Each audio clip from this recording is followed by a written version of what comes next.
It's the 4th of July. Y'all be safe out there. You don't know who your friends are anymore. I hope you got some good ones. I thought I had some good ones.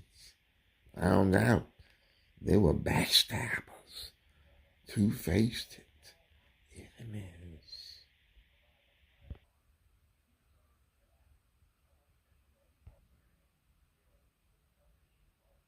This isn't a coincidence.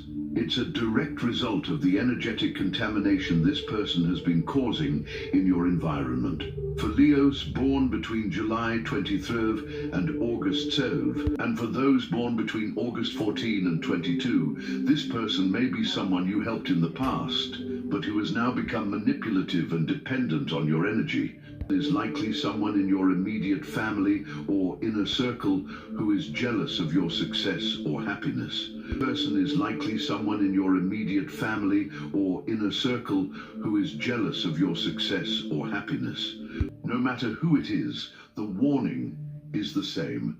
Do not let this person into your home again. No matter what excuses they may have, no matter what social pressure you may face, no matter if other people will question your decision, your home is your fortress, and you have the absolute right to decide who can and cannot enter it.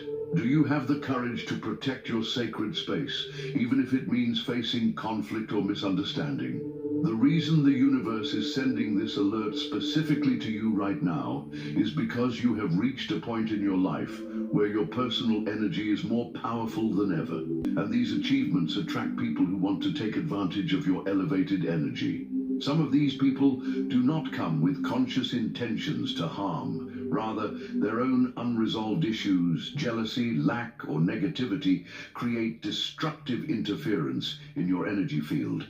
Leo, you have always been generous, hospitable, and someone who enjoys welcoming people into your home. This is a beautiful quality of your sign, but it is time to apply discernment to this generosity. Not everyone deserves access to your intimate space. Not everyone you consider a friend or family member truly has your best interests at heart. This is a beautiful quality of your sign, but it is time to apply discernment to this generosity. Not everyone deserves access to your intimate space. Not everyone you consider a friend or family member truly has your best interests at heart. And some people, even without conscious ill intent, are energetically incompatible with you in a way that causes real harm. The universe is not asking you to become antisocial or paranoid. It is asking you to become selective, to understand that your home is a direct reflection of your inner energy, and when you allow dissonant energies into that space, you are literally polluting your own soul. And if you want your home to continue to be a place of peace, creativity, and prosperity, you need to be very careful about who you allow into it. Every space carries the energetic imprint of the people who inhabit it. And over the next few weeks, take a close look at how you feel before, during, and after your guest visit. Pay attention to which people leave your home with a lighter, more positive energy, and which ones leave you feeling heavy, tired, or uncomfortable.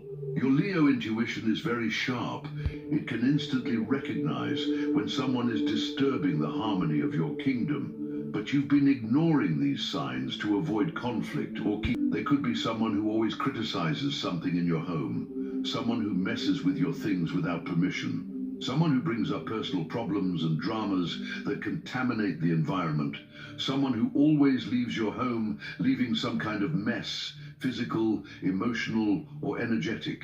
Someone who makes you feel judged, diminished, or uncomfortable in your own territory. You've been trying to be patient, understanding, and give someone another chance. But the universe is telling you that it's time to stop trying to save or accommodate someone who is actively harming your well-being.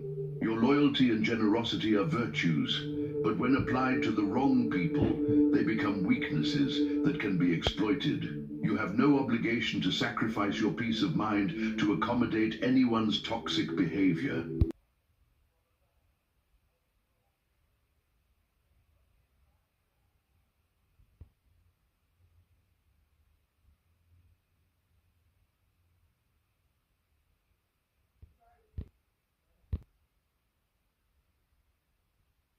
Here is King Barack Obama. He was our first black president in over 2,000 years. He's a fiery Leo, just like me. Now listen. You know, over the course of our lives, we are often faced with moments that test our character. Moments that ask us not who we say we are, but who we really are. When the spotlight fades and the crowd goes home. It's easy to point fingers, to stir up anger, to divide people based on fear. It's easy to tweet in the dark or speak in half-truths hoping no one notices. But leadership, true leadership, requires more than that. It demands a sense of responsibility. It calls for humility. It calls for grace. See, the presidency, and I've said this before, is not a reality show. It's not about building your brand or chasing clout. The number one thing that most people can't do is not something that most people can do. It's not something that most people can do. It's not something that most people can do. It's not something, it's about the hard, unglamorous work of building bridges where others build walls. Of telling people not just what they want to hear, but what they need to hear. It's about listening. It's about service. It's about understanding that every decision you make, every word you speak, has the power to shape lives, to inspire hope, or to plant seeds of division. I've been in rooms where people disagreed with me fiercely, passionately, and yet we found common ground. Not because we shouted each other down, but because we remembered that our democracy depends not on unanimity, but on unity of purpose. Now, there's a tendency, especially these days, for some folks to think that success is measured by how many enemies you make, or how many insults you can throw in a 30-second clip. But let me tell you something. Real strength, it's not in tearing others down. It's in lifting people up. Real power isn't in domination. It's in compassion. It's in knowing when to speak and when to listen. It's in the quiet confidence of knowing that truth has its own rhythm. It doesn't shout. It endures. And when the dust settles and the cameras turn off, what matters is not how many times you got the last word, but whether you stood for what was right. Whether you looked out for the kid who's trying to pay for college, the nurse working double shifts, the factory worker praying that their job doesn't get shipped away.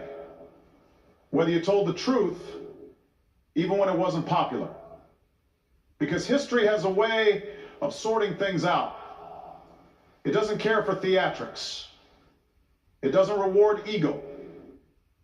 It remembers those who had the courage to face facts, the wisdom to listen, and the heart to lead. So if someone's out there thinking that they can rewrite reality, distort the facts, and get away with it, I've got news for them. The American people are paying attention. And when the truth comes knocking, it doesn't ask permission. It walks right in. Leadership, at its core, is not about being the loudest voice in the room or commanding attention with bravado. It's about showing up consistently for the people you serve.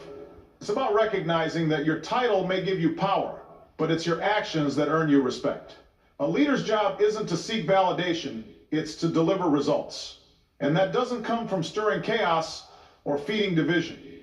It comes from taking responsibility when things go wrong, sharing credit when things go right, and always keeping the people, all the people, at the center of your decisions. There's a misconception out there that toughness is about never backing down, never apologizing, and never showing weakness. But that's not strength. That's insecurity dressed up as swagger. True toughness is being willing to admit when you've made a mistake. That's right. It's having the courage to listen when others speak, especially when they disagree with you. It's understanding that leadership isn't a performance, it's a service.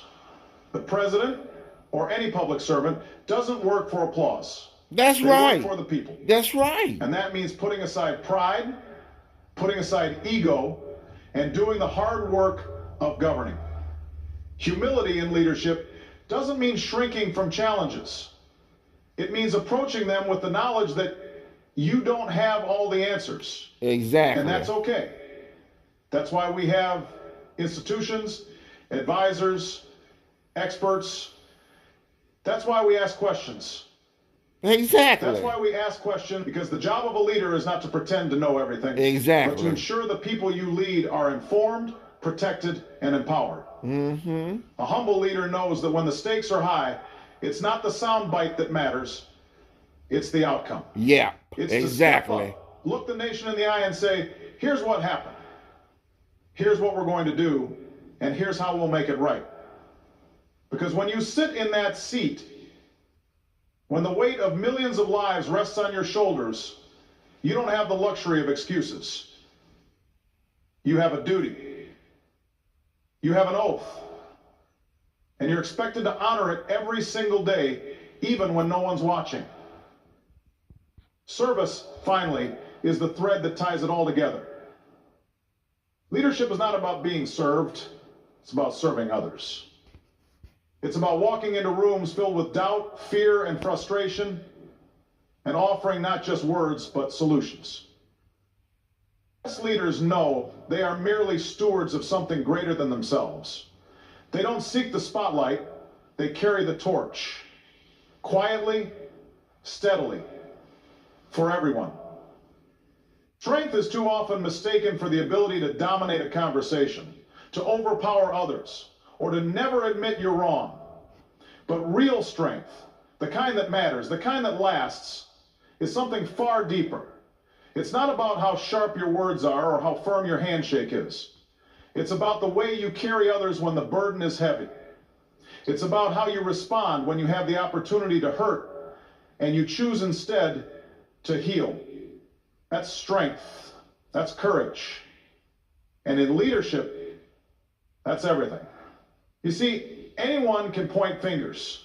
Anyone can insult, belittle, or blame. That doesn't take character. That takes impulse. But the real test of strength is in how you respond when the pressure's on, when people are angry, when times are hard. Do you fan the flames of division, or do you try to calm the waters? Do you give people a villain to hate, or a reason to hope? A strong leader doesn't exploit pain, they meet it with dignity. They don't turn hardship into a weapon, they use it as a reason to build something better. There is a fountain filled with blood, drawn from Emmanuel's veins.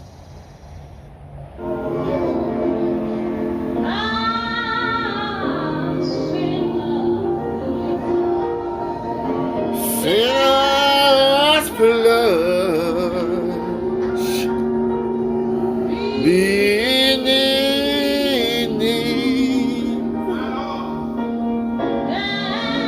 that flood.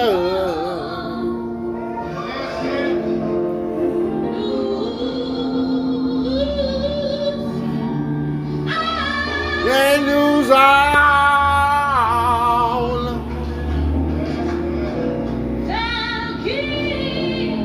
their guilty stains.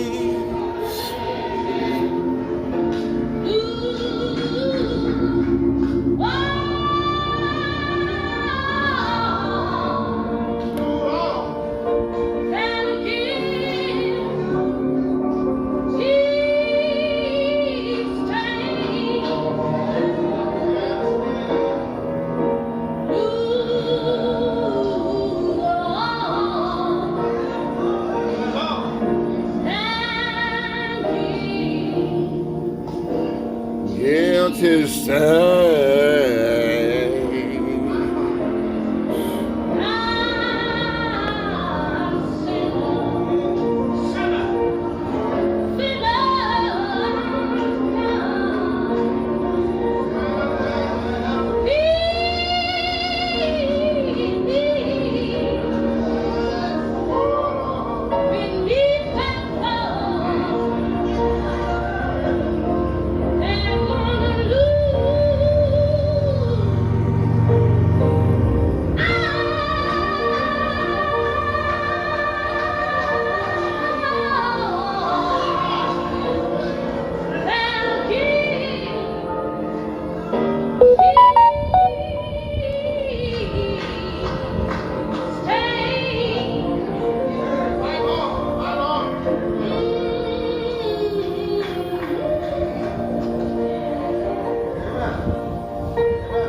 Resilience.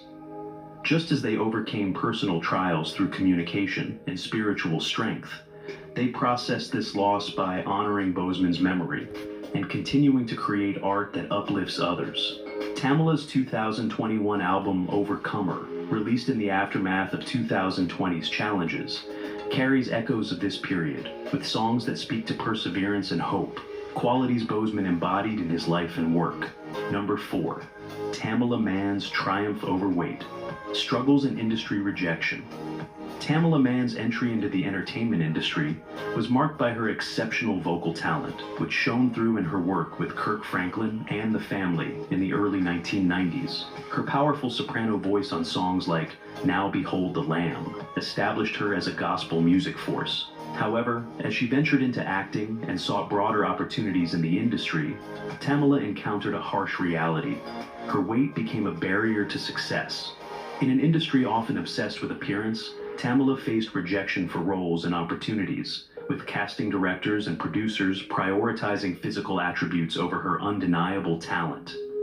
These rejections were not merely professional setbacks, but deeply personal blows.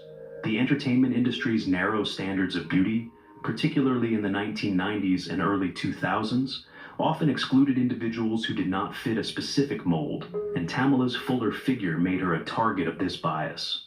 Whether in auditions for stage plays, film roles, or even music performances, she was frequently overlooked or explicitly told that her weight did not align with the industry's expectations. These experiences highlighted the systemic challenges faced by plus-size performers, particularly Black women, who often navigate intersecting biases of race, gender, and body size.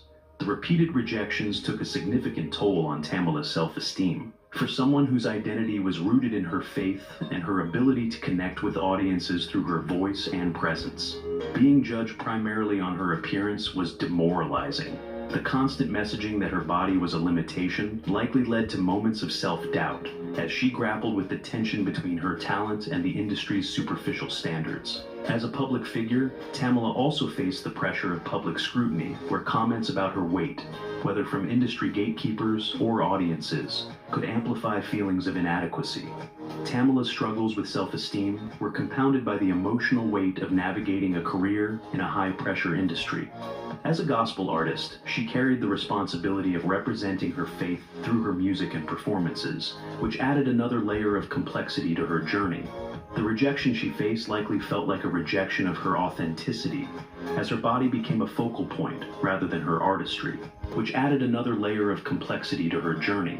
The rejection she faced likely felt like a rejection of her authenticity, as her body became a focal point rather than her artistry. Yet, even in these challenging moments, Tamila's faith remained a guiding force, providing her with the strength to persevere and the belief that her worth was not defined by external judgments. Rather than allowing industry rejection to define her, Tamila Mann embarked on a transformative health journey that became a powerful chapter in her story. Recognizing that her weight was not just a professional obstacle, but also a health concern, she committed to making lasting changes to improve her well-being. In partnership with Weight Watchers, Tamala embarked on a weight loss journey that resulted in her losing nearly 50 pounds. This was not a pursuit of conforming to industry standards, but a deeply personal decision to prioritize her health, longevity, and ability to continue doing what she loved, performing and inspiring others. Tamala's health journey transformed her weight struggles into a story of triumph, not only for herself, but also for her fans and the broader community. By openly sharing her journey, she became a beacon of inspiration for others facing similar challenges, particularly those who have felt marginalized by societal or industry standards. Her success with Weight Watchers was not just about the pounds lost, but about reclaiming her narrative and proving that resilience and self-love could overcome rejection. Aretha belonged to a different era, an era where one wrong note could cost you a contract, an era where singers didn't just sing, but lived, living in the lyrics, in every raw, unvarnished emotion. She came from the church, from gospel, from tears on the pulpit and sweat in unconditioned backstage rooms. She regarded music as a form of prayer. So, when she saw young artists flying onto stages with harnesses, sparkling costumes, military precision choreography, and singing with massive backing arrangements, she no longer saw herself in that. That response wasn't a slap, it was a principle. An invisible boundary Aretha drew between soul and show, between those who sang to live and those who sang to be famous. People often assumed Aretha was jealous, that she felt overshadowed by the younger generation and was therefore bitter. But those who worked with her told a different story. She wasn't jealous, she was just cold. Cold towards the industrialization of emotion. Cold towards the way a song now needed 12 producers and 4 lyricists. Cold towards the reality that artists are now trained like products. While the soul is forced to conform to popular taste, it's understandable. How could someone who grew up during the Civil Rights Movement, who marched with Martin Luther King, who sang at Rosa Parks' funeral, empathize with a pop artist who just released a single about high school romance and signed a contract with a soft drink brand? Aretha didn't hate them. She simply didn't accept them, didn't see them as successors, because no one can inherit something they haven't lived through. Anyone who believes Aretha left nothing for the next generation is mistaken. Her legacy lives on in the way Beyoncé chose to sing "Precious Lord, Take My Hand" at a memorial service, or how Mariah reimagined classic soul tracks in the studio. But that was learning from a distance, not a passing of the torch. Aretha didn't relinquish her throne. She kept it until the very end. There are crowns that no one else can wear, not because they are lesser, but because they were not born in the same atmosphere, the same pain, the same conviction. For Aretha, soul wasn't a genre. It was a way of life, something that couldn't be faked with technique. And if you didn't have it in your blood, she would know. No need to hear the whole song, just a few opening notes. And if her gaze passed over you, as it once passed over Mariah, you would understand this mirror doesn't reflect you. It only reflects a time that is lost. Aretha Franklin was not merely a legend. She was an emblem of pride, pain, and the indomitable spirit of a black woman who emerged from a small church to conquer the world. But behind the radiance, she always kept her unspoken scars. There were people she never mentioned by name. Glances she cast coldly, handshakes she refused, not out of pettiness, but because too many times she found herself being weighed and measured. She didn't dislike them as individuals, but she loathed the feeling of being replaced, misunderstood, or viewed as an outdated shadow when she herself had paved the way. In that world, Aretha was not gentle. She guarded her position with a chilling silence, sharper than any critique.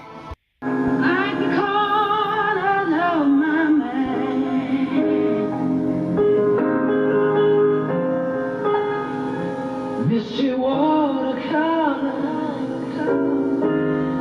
color memories, yeah, yeah, for the way we were.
It was all so simple.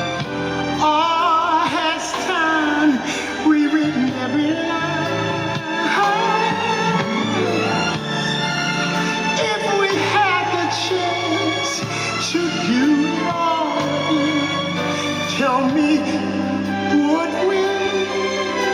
Could we? Never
I say the past is the past and it no longer matters. I made my mind, I can make it. I'll be fine even if I wanna fake it. I'll keep surviving. Ooh, another night without you. Another night, I know I can get through. Another night, it's only another night. I won't be lonely. Another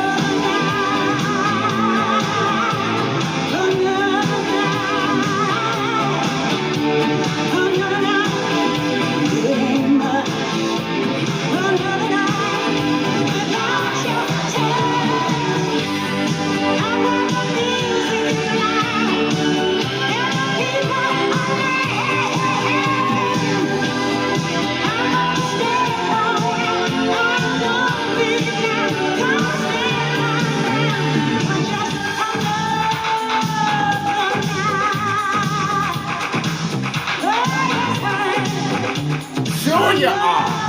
You better go, Aretha, and stand your ground.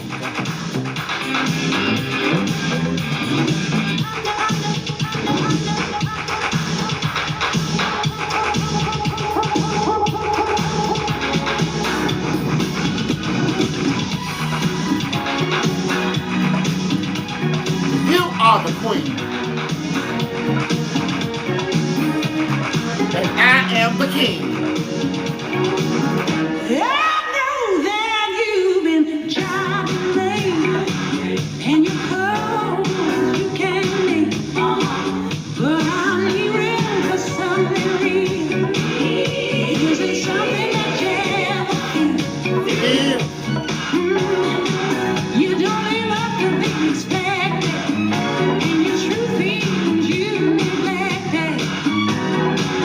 Don't worry about it.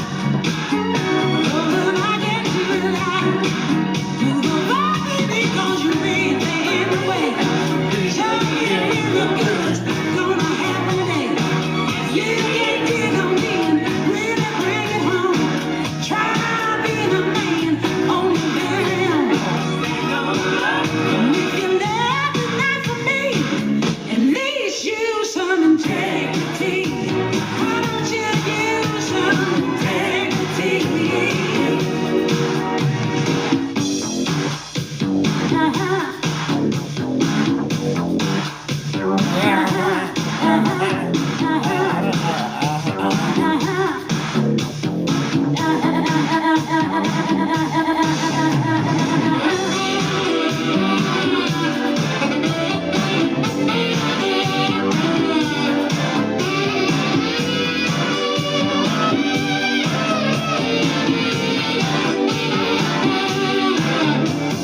Will you be a vision in white?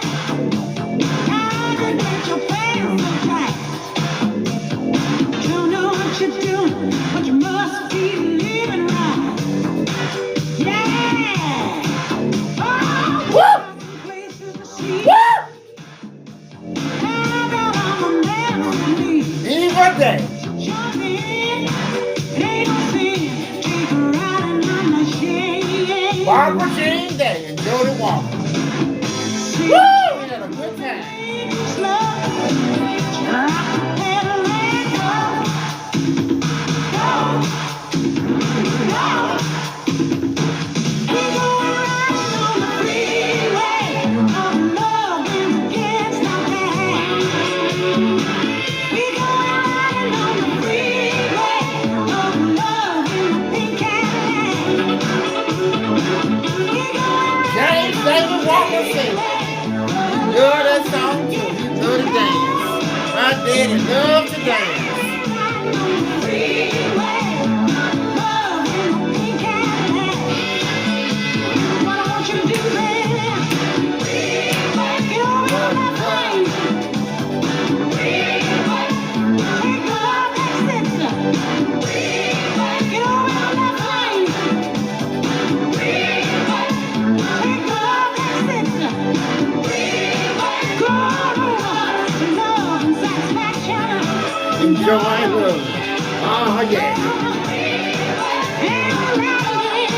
Hey, we cruising down. The free, the free, the free, free. Oh, let's be good to each other's street.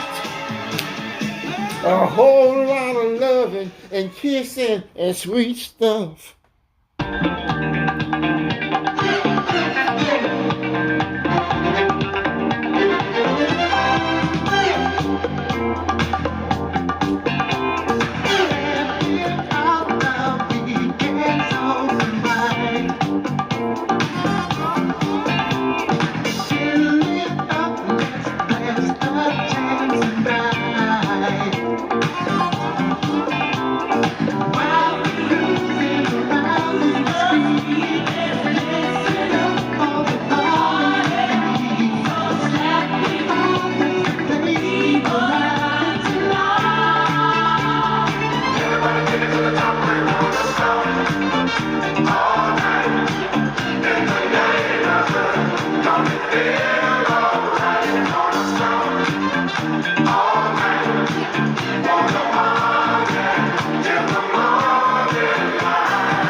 You must think I'm blind if you want to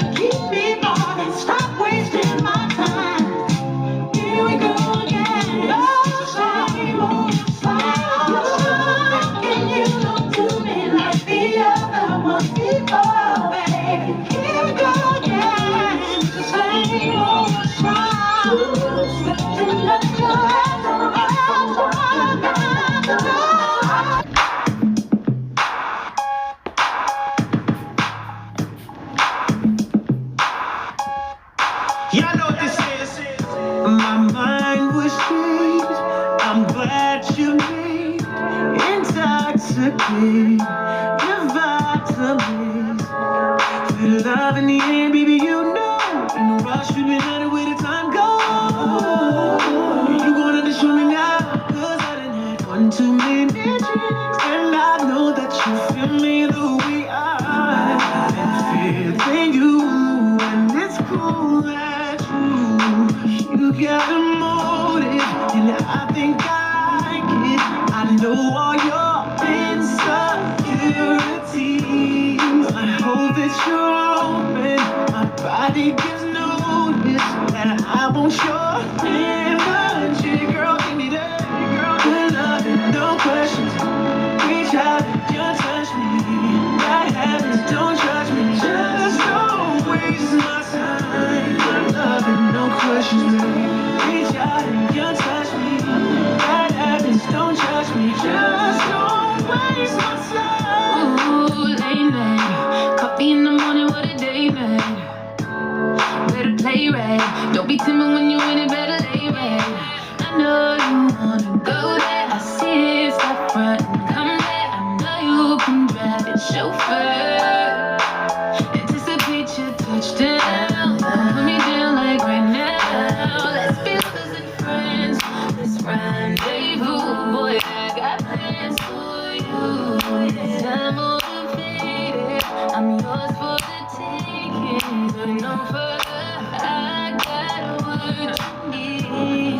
Baby, I'm open, got my attention undivided. Oh baby, come give me that. Good love and no questions. Reach out and touch me. I have it, don't judge me. Just don't waste my time. Good love and no questions. Reach out and touch me. I have it, don't judge me. Just don't waste my time. Oh, yeah. Sir, can I help you? What's up, player? I'm here for the party. Your name, sir? Dude, I'm Usher's neighbor. Okay, it's Usher, me.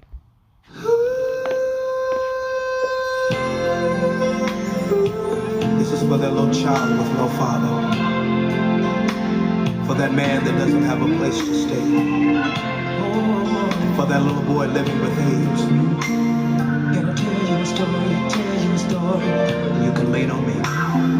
There's a man, oh yeah, standing on the corner.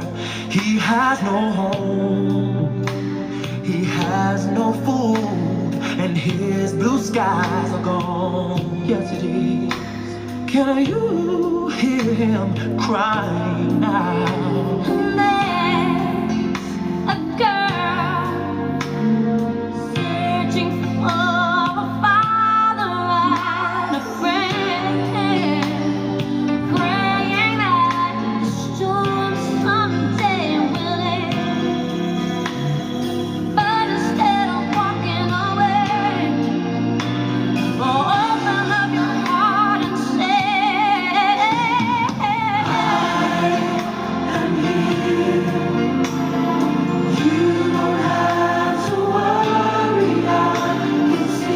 I can see your tears.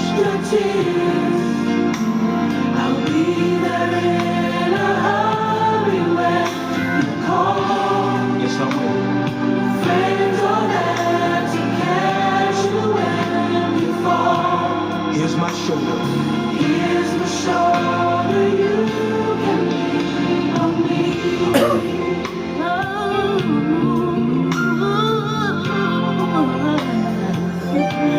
Listen. oh, there's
on off. You sing it, girl.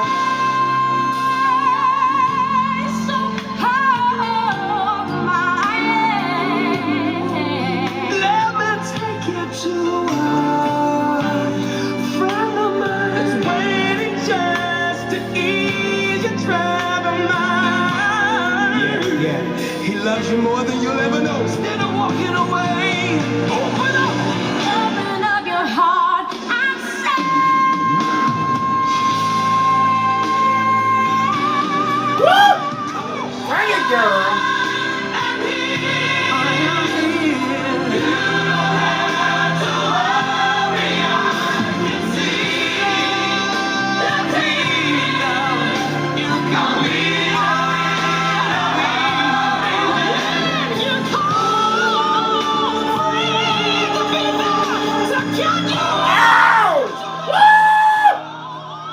Pamela, go, girl.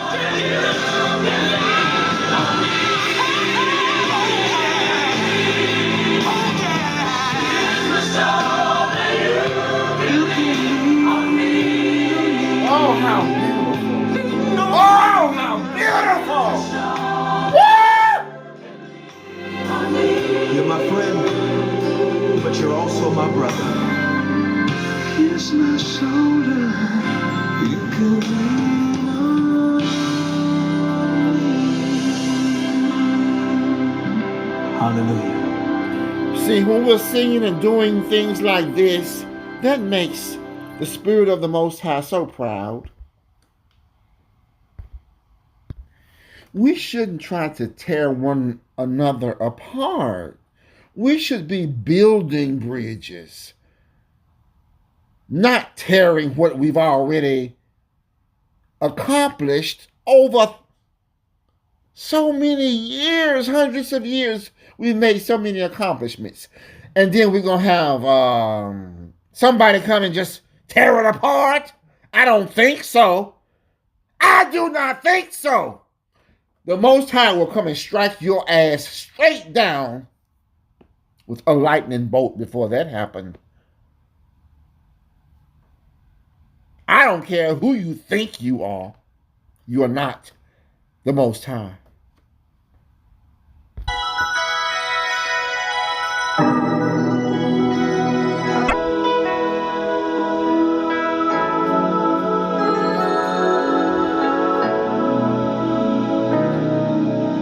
There comes a time when we heed a certain call, when the world must come together as one. There are people dying. Oh.